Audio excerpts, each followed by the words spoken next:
الحمدللہ رب العالمین والصلاة والسلام علی سید الانبیاء والمرسلین اما بعد فاعوذ باللہ من الشیطان الرجیم بسم اللہ الرحمن الرحیم اہدنا الصراط المستقیم صدق اللہ مولانا العظیم۔ روحانی پاورفل وظائف میں سے آج ایک اہم سبق دوستوں کی نظر کرنا ہے، جو کہ محبت اور شادی کے لیے ایک خاص وظیفہ ہے۔ لیکن دوستوں سے میں گزارش کروں گا کہ یہ ایک قرآنی وظیفہ ہے، سورۃ طٰہٰ کا بڑا ہی با کمال وظیفہ ہے، لیکن اس کو ایک جائز مقصد کے لیے آپ پڑھیں، جائز مقصد کے لیے، ناجائز کے لیے بالکل نہ کریں، اور جائز محبت کے لیے کر سکتے ہیں، ناجائز محبت کے لیے بالکل نہ کریں۔ بہن بھائی کی محبت یا میاں بیوی کی محبت ہے، یا شوہر کی محبت ہے، یا پھر شادی کرنا چاہتے ہیں کہیں خاص جگہ پر، یا مناسب رشتے کے انتظار میں ہیں، تو آپ اس وظیفے کو کریں انشاءاللہ العزیز۔ بڑا ہی انتہا درجہ مجرب وظیفہ ہے، اور بزرگان دین کا مجرب وظیفہ ہے، خصوصاً سلسلہ قادریہ کے بزرگ اس وظیفے کو لکھتے ہیں کہ یہ اتنا انتہا مجرب وظیفہ ہے کہ جب بھی اس کو کیا ہے مکمل ہی الحمدللہ کامیاب پایا ہے۔ میں نے چاہا کہ دوستوں کے ساتھ اس وظیفے کو شیئر کروں۔ دوستو، سب سے پہلی بات یہ ہے کہ نماز کی پابندی لازمی کریں، اور ہر نماز کے بعد 11 مرتبہ کلمہ طیبہ اور 11 مرتبہ درود پاک، یہ اشد ضروری ہے۔ دوستو، بزرگ فرماتے ہیں کہ جو شخص 4 باتوں کے بغیر 4 باتوں کا دعویٰ کرے وہ جھوٹا ہے۔ 4 باتوں کے بغیر 4 باتوں کا دعویٰ کرے وہ جھوٹا ہے۔ یہ بات سمجھنے والی ہے، ذہن میں رکھنے والی ہے۔ دنیا کی محبت ہے، یہ ملتی رہتی ہے، لیکن دین کی بات کو سمجھنا بھی اشد ضروری ہے، ہر مسلمان پر فرض ہوتے ہیں۔ بزرگ فرماتے ہیں کہ پہلی بات، جو جنت کی محبت کا دعویٰ کرے مگر عبادت نہ کرے۔ کوئی شخص یہ کہے کہ میں جنت سے بڑی محبت کرتا ہوں یار، لیکن عبادت نہیں کرتا، وہ جھوٹا ہے، وہ سچا نہیں ہے۔ اور دوسری بات، جو آقا کریم صلی اللہ تعالی علیہ وسلم کی محبت کا دعویٰ کرے مگر علماء اور فقراء ان سے محبت نہ رکھے، علماء سے محبت نہ رکھے، فقیروں سے محبت نہ رکھے، حضور فرماتے ہیں وہ جھوٹا ہے، بزرگ فرماتے ہیں وہ جھوٹا ہے۔ اور تیسرا، جو شخص دوزخ سے ڈرنے کا دعویٰ کرتا ہے کہ یار مجھے دوزخ سے بڑا ڈر لگتا ہے، لیکن گناہ نہیں چھوڑتا، فرمایا یہ جھوٹا شخص ہے۔ دعویٰ بھی کرتا ہے، گناہ بھی چھوڑ دیتا ہے، یہ جھوٹا شخص ہے۔ اور پانچواں، جو اللہ تعالیٰ سے محبت کا دعویٰ کرتا ہے مگر آزمائش میں شکایت کرتا ہے، اوے یار اتنا مشکل ہے دین رستے سے چلنا، فرمایا جھوٹا ہے۔ کہ جو دعویٰ کرتا ہے اللہ کی محبت کا، آزمائش آ جائے تو شکایت کرتا ہے، یہ جھوٹا شخص ہے۔ تو دوستو، کوشش کریں، نماز کی پابندی لازمی کریں، دین کے ساتھ محبت رکھا کریں، دین کے ساتھ۔ میرے نبی کریم صلی اللہ تعالی علیہ وسلم کا فرمان مبارک ہے، حضور نے فرمایا سیاتی زمان علی امتی یحبون خمسا وینسون خمسا۔ آقا کریم صلی اللہ تعالی وسلم نے فرمایا میری امت پر ایک ایسا زمانہ آئے گا، ایک ایسا زمانہ آئے گا میری امت پر، وہ 5 چیزوں سے محبت کرے گی اور 5 چیزوں کو چھوڑ دے گی۔ یہ دل، دماغ، ضمیر پر رکھنے والی باتیں ہیں، میرے نبی کا فرمان مبارک ہے۔ میں کہتا ہوں کہ وہ کم ظرف لوگ ہیں جو اپنے نبی کا فرمان سن کر دل میں نہیں رکھتے، بہت کم عقل لوگ ہیں۔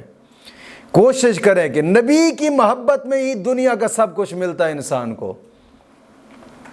حضور نے فرمایا 5 چیزوں کا دعویٰ کرے اور 5 چیزوں کو بھول جائے، ایک ایسا زمانہ آئے گا میری امت پر، ان میں سے سب سے پہلی چیز یحبون الدنیا وینسون الآخرہ۔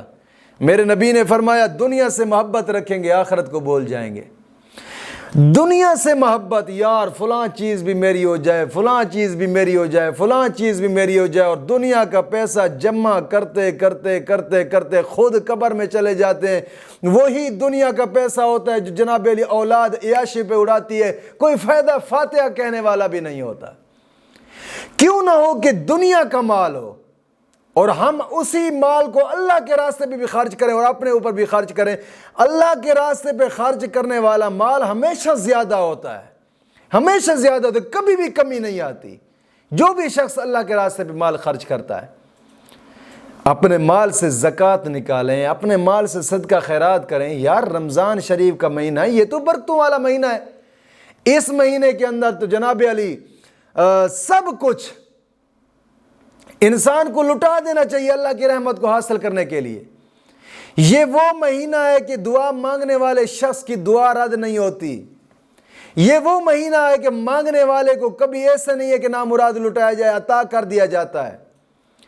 کوشش کیا کریں یار، دنیا کے مال سے اتنی محبت نہ رکھیں، اسی مال کے اندر جو اللہ نے اپنا حصہ رکھا ہے نا، زکوٰۃ خیرات، اس کو بھی نکالیں۔ کوشش، کئی منتظر ہوتے ہیں جناب علی اس مال کے، دین میں دین کی اشاعت کے ادارے خصوصاً۔ میں حقیقت کہہ رہا ہوں کہ اس رمضان شریف کے مہینے کے اندر میرے کئی سننے والے لوگ ہیں، اس دین سے محبت رکھنے والے چند لوگ میں نے دیکھے، میں نے جب بھی اعلان کیا انہوں نے لبیک کہا ہے دین کے راستے پہ خرچ کرنے کے لیے، انہوں نے لبیک کہا ہے۔ کوشش کریں یار، مال سے زکوٰۃ نکالیں، صدقہ خیرات کے لحاظ سے، خصوصاً دین کی اشاعت کے ادارے ہیں۔ یہاں جب ہمارا ادارہ ہے، یہاں درسگاہ کب کی زیر تعمیر، مکمل کام نہیں ہو رہا۔ کوشش کیا کریں اللہ کے راستے پہ، اللہ کے دیے ہوئے رزق کو خرچ لازمی ہے۔ کیا کریں کہ دنیا کے ساتھ اتنی محبت نہ رکھا کریں۔ میرے نبی نے فرمایا کہ جناب علی دنیا سے محبت رکھیں گے، آخرت کو بھول جائیں گے، اور فرمایا وَيُحِبُّونَ الْمَالَ وَيَنْسَوْنَ الْحِسَابَ، مال سے محبت رکھیں گے، محاسبے کو بھول جائیں گے، اور فرمایا کہ وَيُحِبُّونَ الْخَلْقَ وَيَنْسَوْنَ الْخَالِقَ، مخلوق سے محبت رکھیں گے، خالق کو بھول جائیں گے، اور فرمایا وَيُحِبُّونَ الذُّنُوبَ وَيَنْسَوْنَ التَّوْبَةَ، گناہوں سے محبت رکھیں گے، توبہ کو بھول جائیں گے، فرمایا وَيُحِبُّونَ الْقُصُورَ وَيَنْسَوْنَ الْمَقْبَرَةَ، محلات سے محبت رکھیں گے، قبرستان کو بھول جائیں گے۔ تو دوستو کوشش کریں دین کے راستے پہ چلنے کی بھی، اپنے آپ کو، اپنے من کو دین کے راستے پہ چلائیں۔ کوشش کریں جتنا ہو سکے نیکیاں کمانے کی۔ رمضان شریف کا مہینہ ہے، نوافل زیادہ سے زیادہ پڑھیں، روزے رکھیں، ماشاءاللہ صدقہ خیرات کریں، نیکیوں میں کام بڑھائیں۔ یہ جو مال ہوتا ہے نا، مال دنیا کا مال، اسی سے جنت بھی خریدی جاتی ہے۔ اللہ کے راستے پہ مخلصاً ہو کے انسان خرچ کرے تو مخلصاً ہو کے۔ اللہ فرماتا ہے نا قرآن کریم کے اندر، یا ایھا الذین آمنوا لا تلہکم اموالکم ولا اولادکم عن ذکر اللہ ومن یفعل ذلک فاولئک ھم الخاسرون۔ اللہ فرماتا ہے اے ایمان والو، تمہارا مال اور تمہاری اولاد تمہیں اللہ کی یاد سے غافل نہ کر دے، اور جنہوں نے کیا تو وہی ہیں خسارے میں، خسارہ پانے والے۔ اور ایک اور مقام پر فرمایا انما اموالکم واولادکم فتنہ واللہ عندہ اجر عظیم، بے شک تمہارے مال اور تمہاری اولاد تمہارے لیے آزمائش ہے، اللہ تعالیٰ کے پاس بڑا اجر ہے۔ اور ایک اور جگہ پہ فرمایا کہ من کان یرید الحیات الدنیا وزینتہا، جو دنیا کی زندگی اور دنیا کی زینت چاہتا ہے۔ ایک اور جگہ پہ فرمایا الہاکم التکاثر، کثرت کی خواہش نے تمہیں غافل کر دیا۔ کثرت کی خواہش، اوہ زیادہ آ جائے پیسہ، زیادہ آ جائے، جتنا ہو سکے۔ تو دوستو اس پیسے سے اللہ رب العزت نے زکوٰۃ بھی واجب رکھی ہے۔ اسی پیسے کو اللہ نے یہ بھی حکم فرمایا کہ میرے راستے پہ خرچ کیا کریں، اللہ کے راستے پہ خرچ کریں، جتنا ہو سکے رمضان شریف کے اندر صدقہ خیرات کیا کریں۔ اور زکوٰۃ کے لحاظ سے میں دوستوں سے گزارش کروں گا اپنے اس ادارے کے ساتھ تعاون فرمائیں، خیرات کے لحاظ سے، صدقہ عید الفطر ہے اس کے لحاظ سے، اس ادارے کے ساتھ تعاون کریں کہ جس ادارے کے اندر الحمدللہ مسافر طلباء بھی پڑھتے ہیں، روزے افطار بھی کرتے ہیں، روزے رکھتے بھی ہیں، اور پھر درسگاہ بھی زیر تعمیر ہے، پنکھے لینے والے، گرمیاں آ رہی ہیں، مسجد کی صفوں کی ضرورت ہے، یار یہ تمہارے زکوٰۃ کے پیسے سے ہی سارے کام ہونے ہیں۔ کوشش کریں کہ اس مقدس کام کے اندر اپنا لازمی حصہ ڈالیں، انشاءاللہ العزیز اسی تھوڑے، اگرچہ تھوڑا ہی کیوں نہ ہو، اسی تھوڑے کا ثواب بھی جب آپ قبر میں دیکھیں گے نا، وہاں پچھتاوا ہوگا، کاش کہ پوری زندگی کی جمع پونجی اس راستے پہ لگا دیتے۔ حدیث پاک میں آتا ہے، نبی کریم صلی اللہ علیہ وسلم نے فرمایا، جو دین کے طالب علم پر 1 روپیہ خرچ کرتا ہے، 1 روپیہ، مولا کریم اس کو احد پہاڑ کے برابر ثواب عطا فرماتا ہے۔ اور حدیث پاک میں آتا ہے کہ جو دنیا میں رہ کر قرآن کی حفاظت کرتا ہے، مولا کریم قبر کے اندر جہنم کی آگ سے اس کو محفوظ فرمائے گا۔ تو دوستو جتنا ہو سکے، تھوڑا زیادہ جتنا بھی ہو سکے، حقیقت بات ہے اس تھوڑے کا بھی ثواب جب آپ قبر میں دیکھیں گے نا، وہاں پچھتاوا ہوگا، کاش کہ پوری زندگی کی جمع پونجی اس راستے پہ لگا دیتے یار۔ کوشش فرمائے اس مقدس کام کے اندر اپنا لازمی حصہ ڈالیں۔ سکرین پر آپ دیکھ رہے ہوں گے allied bank account, jazz cash account, easy پیسہ اکاؤنٹ، UBL بینک اکاؤنٹ۔ کوشش کریں کہ زکوٰۃ کے لحاظ سے، صدقہ خیرات کے لحاظ سے، صدقہ عید الفطر کے لحاظ سے اس ادارے کے ساتھ خصوصاً تعاون فرمائیں۔ تو آج کے اس وظیفے کی جو شرائط ہے کہ سب سے پہلی شرط نماز کی پابندی کریں، اور ہر نماز کے بعد 11 مرتبہ کلمہ طیبہ اور 11 مرتبہ درود پاک، یہ اشد ضروری ہے۔ اور دوسری شرط یہ ہے کہ اپنے تمام گناہوں سے توبہ کریں اور آئندہ گناہ نہ کرنے کا پختہ عزم کریں۔ اور تیسری شرط یہ ہے کہ روزانہ کی بنا پہ کم از کم 2 رکوع قرآن پاک کی تلاوت کے لازمی کیا کریں، کم از کم 2 رکوع، جتنا زیادہ ہو سکے تو کیا ہی بات ہے، کم از کم 2 رکوع قرآن پاک کی تلاوت کے لازمی کریں۔ اور چوتھی شرط اس وظیفے کی یہ ہے کہ اپنے جو قریبی ہیں، روٹھے ہوئے ہیں، کم از کم ان کو منانے کی کوشش کریں، کہ حدیث پاک میں آتا ہے کہ جو اپنوں سے زیادہ دیر دور رہتا ہے، نہیں بولتا، مولا کریم ان کی دعاؤں کو قبول نہیں فرماتا۔ کوشش فرمائیں۔ اور آخری شرط اس وظیفے کی یہ ہے کہ اس کو کرنے سے پہلے تھوڑا سا صدقہ لازمی کریں، کیونکہ صدقہ ایک ایسی چیز ہوتی ہے جو انسان کی مشکلات کو دور کر دیتے ہیں۔ حضور کا فرمان مبارک ہے نا، صدقہ ترد البلا، صدقہ مصیبتوں کو ٹالتا ہے، صدقہ مشکلات دور کرتا ہے۔ کوشش فرمائیں تھوڑا سا صدقہ لازمی کریں، اگرچہ 5 روپے کیوں نہ ہو، انشاءاللہ مولا کریم اسی صدقے کے صدقے کرم نوازی فرمائے گا انشاءاللہ العزیز۔ اب وظیفے کے پڑھنے کا طریقہ کار یہ ہے کہ اس وظیفے کو، یہ وظیفہ قرآن کا وظیفہ ہے، سورۃ طٰہٰ ما انزلنا علیک القرآن لتشقی، 16ویں پارے کے اندر سورۃ طٰہٰ ہے۔